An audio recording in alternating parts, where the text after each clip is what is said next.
Life is a manifestation of where you direct your energy. It truly is. And what we should really start with is to actually look at energy the same way we look at water. If I took a watering can and I watered a garden bed, would the weeds grow or the flowers grow? Both, right? Water has no ability to discriminate between the weeds and the flowers. Whatever I water starts to grow. Energy is the same way as well. If I took energy and I invested it into something negative, it will grow and become more negative. If I took energy, invested it into something positive, it will grow and become more positive. Energy has no ability to discriminate between what's positive and what's negative. Whatever you invest energy into starts to grow and manifest in your life. Right now, you're the sum total of where you've been investing your energy throughout your entire life. So the goal really in life is to figure out what it is you want. Right? What's your purpose in life, who and what's important in your life, and be able to direct energy towards that so that you can manifest that in your life. So where do we begin with this? We begin by understanding how the mind works. I'll have to say with you, after living 10 years as a celibate monk in a cloistered monastery in Hawaii, this would probably be the most important thing I could ever share with you, understanding how the mind works. From a monk's perspective of understanding the monk and experience of a monk's perspective of understanding the mind and experience of the mind, and my perspective and my experience of the mind, there are two things we need to understand: awareness and the mind. Let's define what they are. Let's define awareness as a glowing ball of light. So imagine an orb, a glowing ball of light that can float around. Let's call that awareness and put that aside. Now let's define the mind. Let's define the mind as a vast space with many different areas within it. One area of the mind is angry, hatred, jealousy, joy, happiness, sex, food, art, science, technology, a whole bunch of different things, right? Your awareness, that ball of light, can actually move to any area of the mind you want it to go to. So if your awareness, this glowing ball of light, goes to the happy area of the mind, it lights up that particular area of the mind.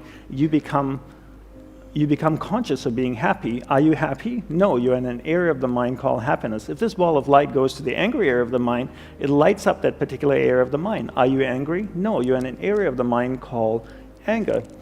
And by using your willpower and your powers of concentration, you can actually take your awareness, this ball of light, to any area of the mind that you want to go to. And here's the most important part.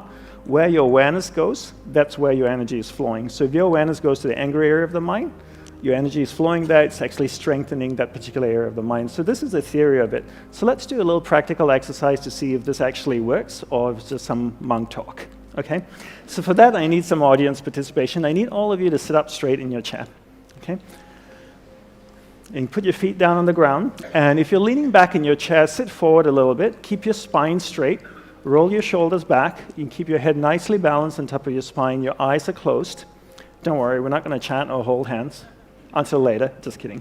So take a slow, deep breath in with your eyes closed. Take a slow, deep breath in, slowly exhale. Then take another slow, deep breath in again, and then slowly exhale. I want you to become aware of the chair that you're sitting on. Is it comfortable? Is it not comfortable? The temperature of the room? Is it cold? Warm? What about your body posture? Is your spine straight? Your shoulders roll back? You're sitting a little bit forward, your head nicely balanced on top of your spine.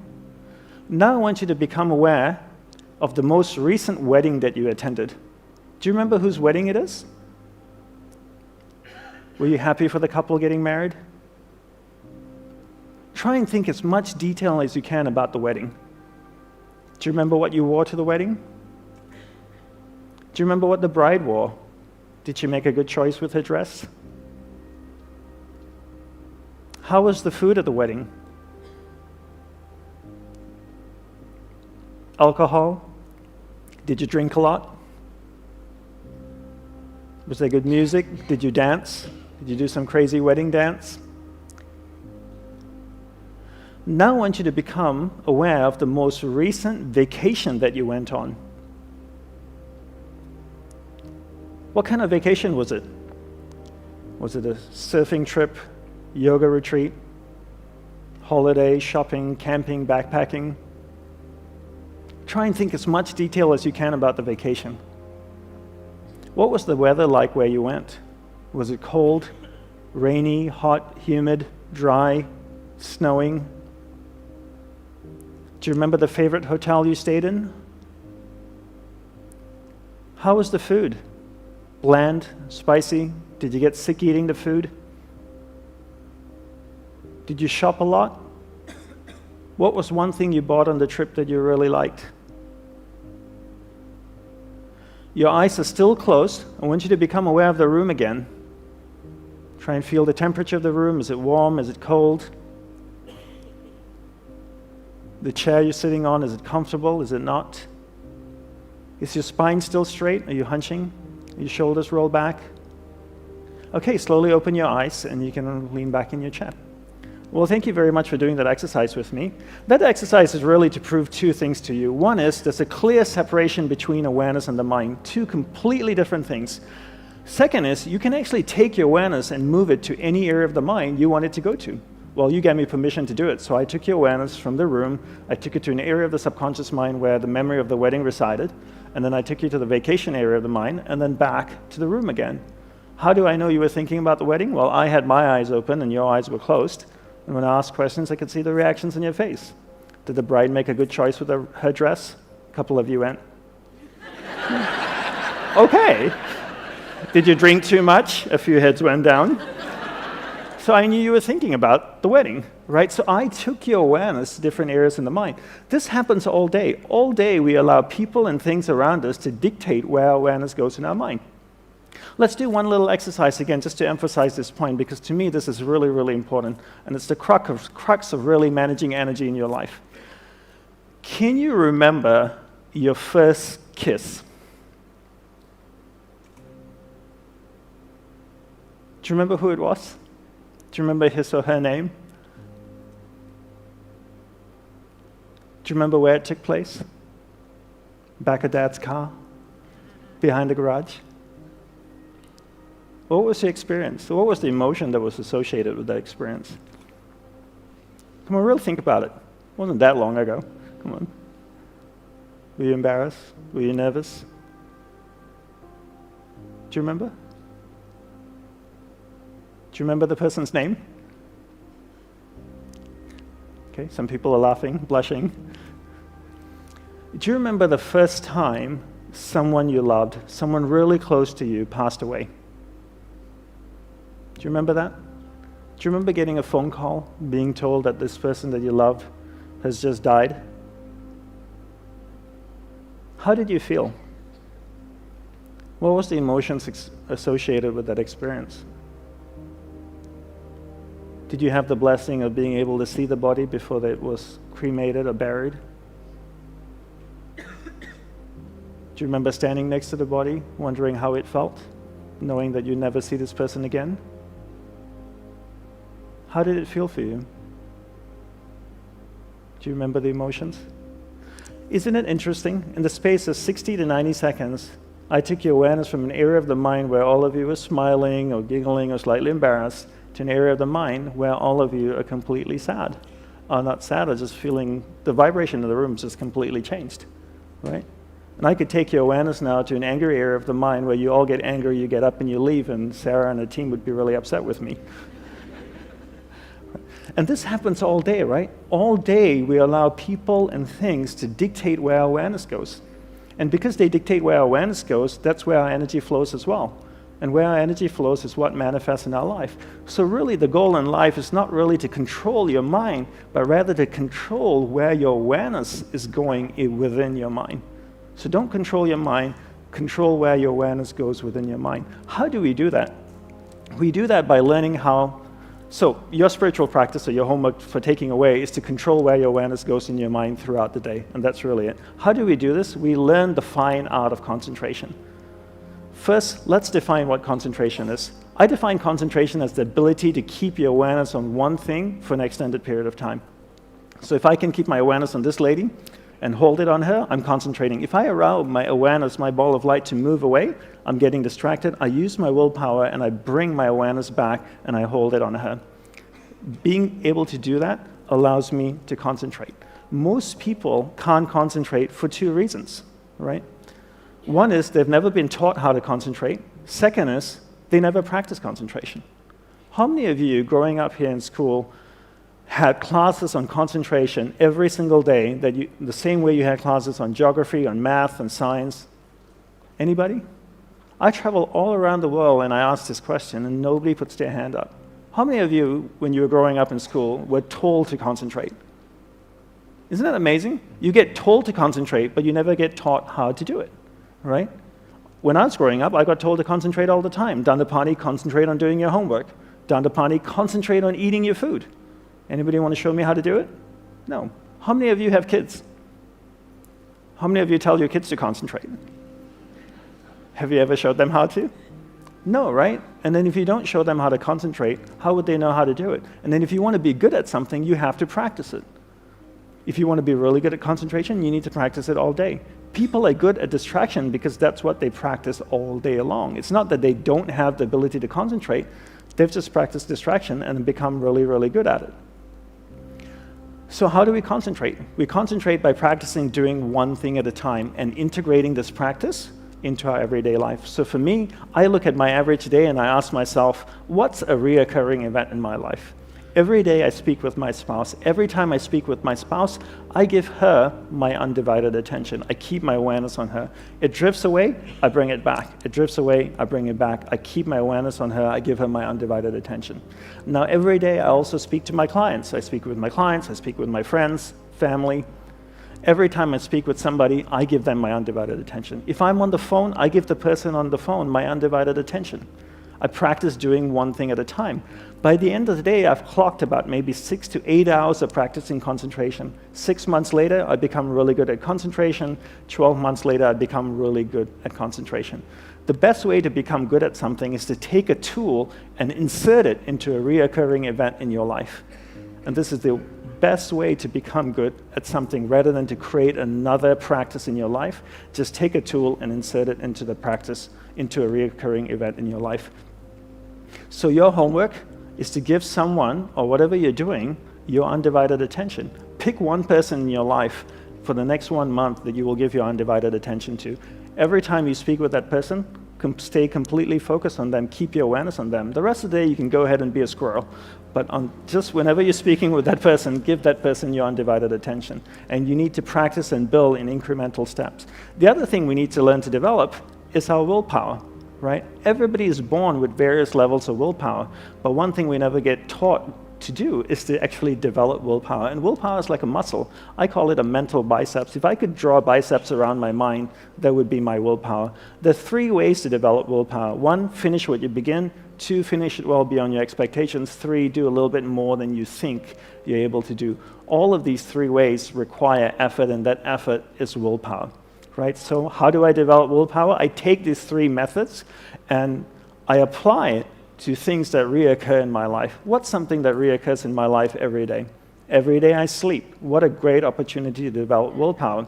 Before I go to sleep, I floss, I brush my teeth, put on my pajamas, I go to sleep. When I wake up in the morning, I finish the process of sleep. How do I finish the process of sleep? I make the bed every day. So every day I wake up in the morning, I make the bed. What's something else that I do every day? Every day I have breakfast. If I have time to make breakfast, I have time to eat breakfast, then I have time to do the breakfast dish and put it away, right?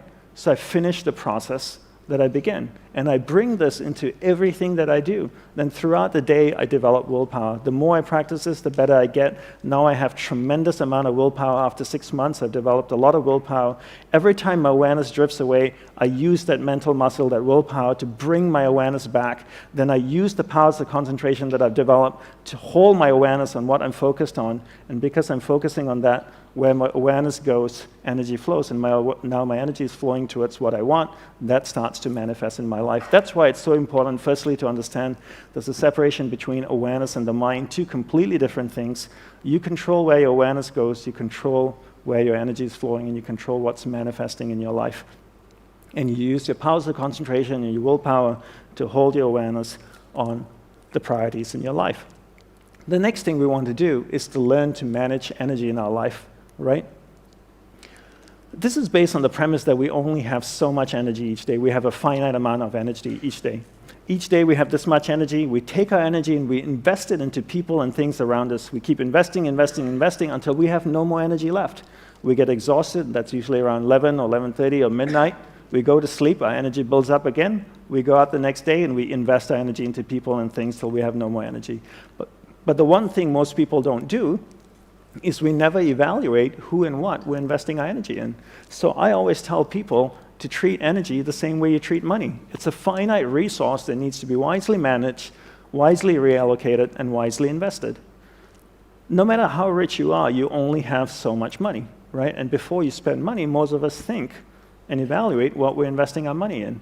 If somebody asks us for $5,000 or $30,000 to invest into a startup or a company, we would ask questions. We just wouldn't hand them $30,000. We would ask, what's your plan with it? What are you going to do with this money? What's my return on my investment? Because it's a finite resource. So why don't we do the same thing with energy? Before we invest energy into someone or something, why don't we evaluate if that person or that thing is deserving of our energy? Because if you only have this much energy, and if I took 10% of my energy and I gave it to John, that's 10% I could have given to my spouse, my business, the things and people that I love. Remember the law of thermodynamics. Energy cannot be created or destroyed, but it can be transferred or transformed from one thing to another, right? So I can't create energy. If I give 10% to John, I want to know he's going to do something good with it. Because if he's just going to squander it, I'd rather take it and give it to the people and things that I love. So why is it important to manage energy? For me, the greatest impetus for managing energy is death. Death is the greatest impetus for me to manage energy. I realize that life is finite, that I only have one life as me. And regardless of my beliefs, I know I have one existence and as Dandapani. And what happens after death, I'm not quite sure. We all have different upbringings, different religious beliefs. Some people say when you die, you go to heaven or hell. Some people say when you die, it's game over, that's it, nothing happens afterwards. Some people say when you die, you get reincarnated as a man or woman. And others say you get reincarnated as a man, woman, maybe an insect or an animal. But no one really knows. We have our beliefs and we hold strongly to them. But no one's ever died, gone to heaven, taken a selfie, come back, posted it on Instagram and said, look at me here in heaven, #PearlyGates, right? So we don't quite know, but the one definitive thing is that we know we're going to die. And I know I have a finite amount of life. I don't believe life is short, but I do believe it's finite. And because my life is finite, I want to be extremely clear where to focus my energy. There's no point learning to concentrate if you don't know what to concentrate on. So along with learning concentration, it's really important to also learn what to focus on. So what I would recommend as a homework is to be clear what your purpose in life is. One way to do this is to spend 5 minutes each morning reflecting on what your purpose in life is. Get to know yourself. Most people are happy to spend time with other people and things, but very few people actually make time to spend time with themselves. So when you wake up in the morning, take a shower, go to a quiet place in your house, sit down, and ask yourself questions about you. What do you want in life? What's my purpose in life? Why am I here? What do I love? What am I passionate about? How many people can genuinely answer, this is my purpose in life? Very, very few people. Once you're clear with your purpose, you know what to concentrate on, and you know what to direct your finite amount of energy towards, right? So the next thing we want to look at is energy consumers, right? People and things are two of the biggest consumers of energy. And people and things also give you a lot of energy. Since the subject is vast and time is short, let's focus on the people that consume energy and how we can deal with them. I call these people energy vampires. All right? That's what a vampire does, right? Bites you in the neck and sucks the life out of you. And some people consume tremendous amount of energy. Essentially speaking, there are 3 types of people, and let's keep this simple, monk simple. They are uplifting people, they are neutral people, and they are not uplifting people. Okay? Let's define what this is, okay? What they are. An uplifting person, I spend 5 minutes with an uplifting person, I walk away, I feel great, and go like, wow, that was an amazing conversation. A neutral person, I spend 5 minutes with them, I walk away, I'm still the same. A not uplifting person, I spend 5 minutes with them, I walk away, and I go like, oh my God, that was exhausting. Right? And you've probably experienced that in your life. So then the next question is to ask is, are they an energy vampire? There are 2 ways to figure this out. One is I can judge or I can evaluate, right? What's judging and evaluating? Judging is this. I'm at a party in New York City in a penthouse. There are 200 people in the room. The door opens. This guy walks in. He's got white shoes, a purple suit. He's got a cane and a top hat. He's wearing a chain with a big clock hanging off his chest. I look across the room and I go, he must be a pimp or a drug dealer. That's judging, right? I didn't get to know him. I just judged he was a pimp or a drug dealer. Evaluation is this. I spent 50 occasions with John over a period of 2 years. 49 of those I walk away from and I go like, oh my God, that was exhausting. It's safe for me to evaluate that John is an energy vampire. Okay? Then there are two types of energy vampire. The next question is, are they a transient energy vampire or inherently an energy vampire? Right? What's a transient energy vampire? Just say John is going through a hard time in life because his dad is dying of cancer, for example. And for 3 years, he consumes a lot of energy. You know, he's always down. You need to uplift him. He's feeling very sad. It's okay. You give him that energy because he's your friend, and that's what we do. We express compassion, empathy, and love, and we support our friends during difficult times. What's someone who's inherently an energy vampire? Someone who's inherently an energy vampire has always been this way. For decades, they just haven't changed. They're just not an uplifting human being at all. So how do we deal with someone who's inherently an energy vampire? So before I go there, quick question for all of you. How many of you in this room feel like you have someone who's inherently an energy vampire in your life? That's a lot of people in this room, right? So how do we deal with someone who's inherently an energy vampire, right? My guru taught me the best way to do this is to practice the art of being affectionately detached, but always kind, gentle, sincere, and loving towards them. What does this mean? So just say John is inherently an energy vampire. I live in New York City. I'm walking down Fifth Avenue. I see John walking towards me. What do? Do I cross the street? That's not very nice. I meet John. John meets me. What do you say when two people meet each other? I know what you guys say in Australia. G'day, how's it going, mate? Right?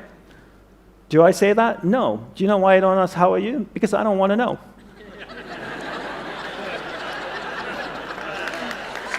It's true. You have to understand, I'm in the monk business. When I ask somebody, how are you, they tell me their entire life story. It's a confession time, so I don't even ask, how are you? John asks me, how are you? I say, I'm doing very well, thank you very much. And then I reply, what a beautiful day in Sydney, right? It's true, I'm being sincere, I'm being kind. And then I say to him, please excuse me, I have something really important to do. It's true, my life is finite, and I'm very clear what my purpose is, right? I'm not lying. And then what do people say at the end of a conversation? It was a pleasure meeting you. Actually, it wasn't. Let's do lunch. Why? See you later. Not really, don't want to.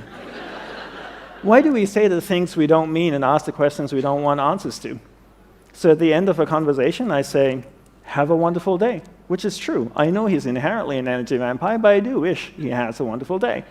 So the concept of being affectionately detached is to not engage with someone, right? Just to be kind, to be gentle, to be sincere and loving towards them, but not engaging with them. What's another way to protect yourself from an energy vampire?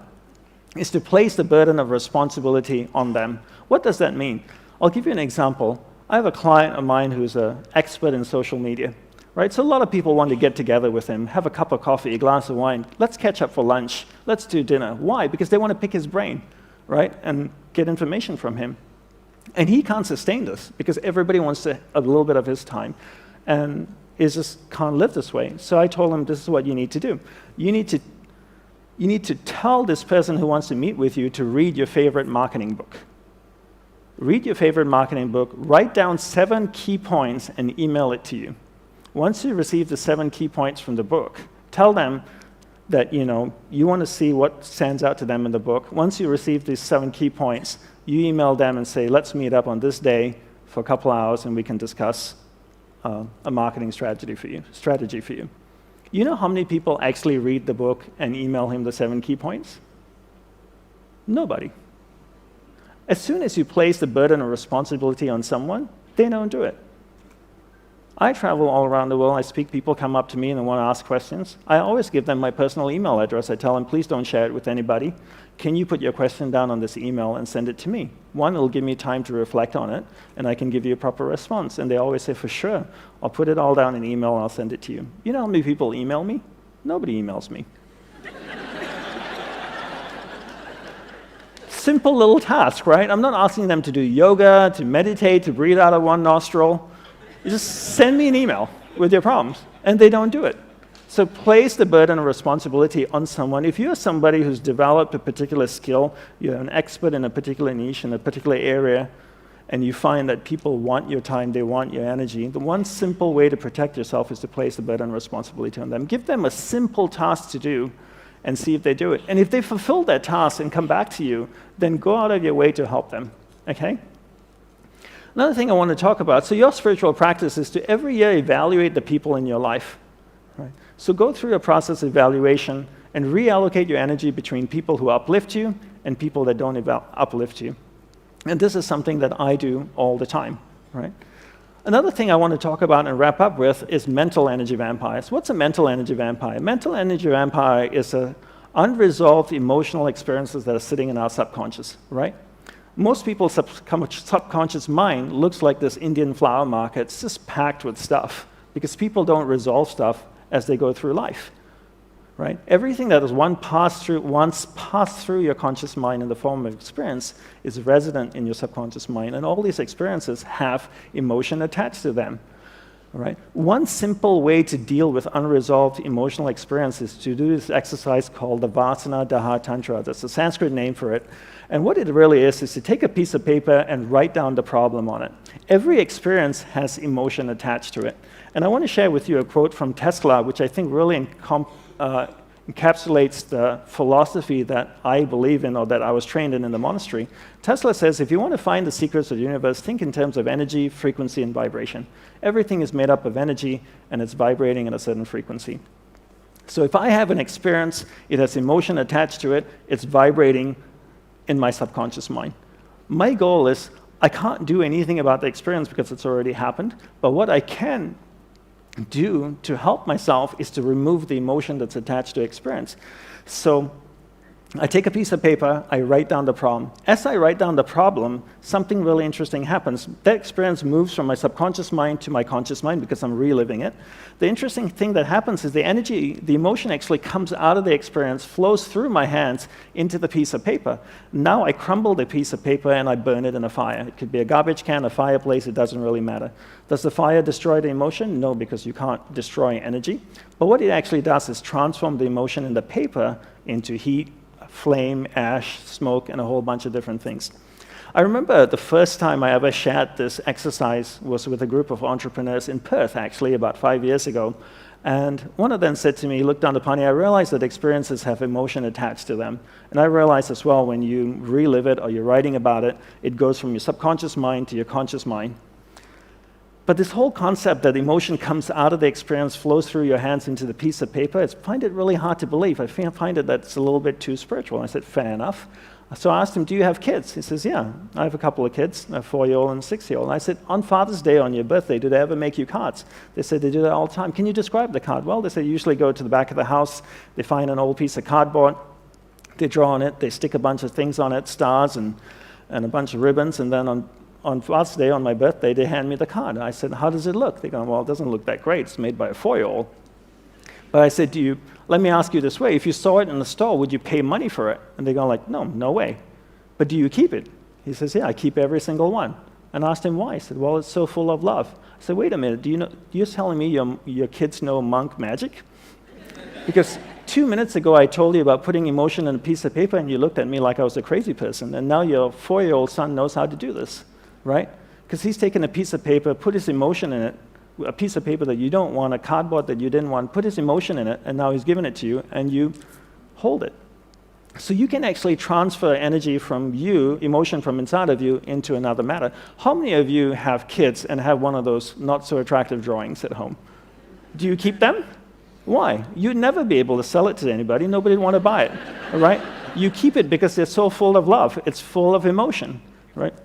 So you can move emotion out of you. So the exercise here is really, if you ever find that you have unresolved emotional experiences sitting in your subconscious, consuming tremendous amount of energy, take a piece of paper, write it down, and then burn it in an ordinary fire. How many times should you write? Well, depending on the emotion. If it's an intense experience, you might have to write about it 3 or 4 times. If it's not so intense, maybe once or twice. So just to wrap up over here, to know yourself is one of the greatest gifts you can give yourself. It truly is, right? Most people don't really understand themselves. They don't understand what they want in life, and therefore find it extremely difficult what to focus their finite amount of energy on. I want to leave you with 2 quotes. from my guru. The first one is proceed with confidence, right? Proceed with confidence. Believe in your ability to manifest something in your life, because you can. How do you manifest something in your life? You take your awareness, you focus it on that thing. You know how to develop concentration now. You keep your awareness on it. When your awareness is on it, that's where your energy is flowing. When your energy flows there, it starts to manifest in your life. And believe in your ability to do that and proceed with confidence. The next thing is, life is meant to be lived joyously. It truly is. And if you're not happy with life, then something needs to be changed. If you ask most people what do they want in life, they'll always say, most people often answer, I want to be happy. Happiness should never be pursued. Don't pursue happiness. Pursue a lifestyle that results in happiness. And that's, for me, what I do. I never chase happiness. I pursue a lifestyle where the byproduct of the lifestyle is happiness. In order to find out what the lifestyle is, I need to know what my purpose in life is. In order to do that, I need to spend time with myself each day to find out who and what's important in my life, take that finite amount of energy that I have each day, focus it into those things. That starts to manifest in my life. The byproduct of that is happiness. Right? So I want to say thank you, and I want to leave you with a small gift. If you go to this website address, you'll find a 5-week online course on understanding the mind, and also on how to develop concentration and willpower. You're welcome to sign up for it. You just need your name and email address, and you'll receive that every week on email. Thank you very much, everyone. I hope you enjoyed it and find these things useful.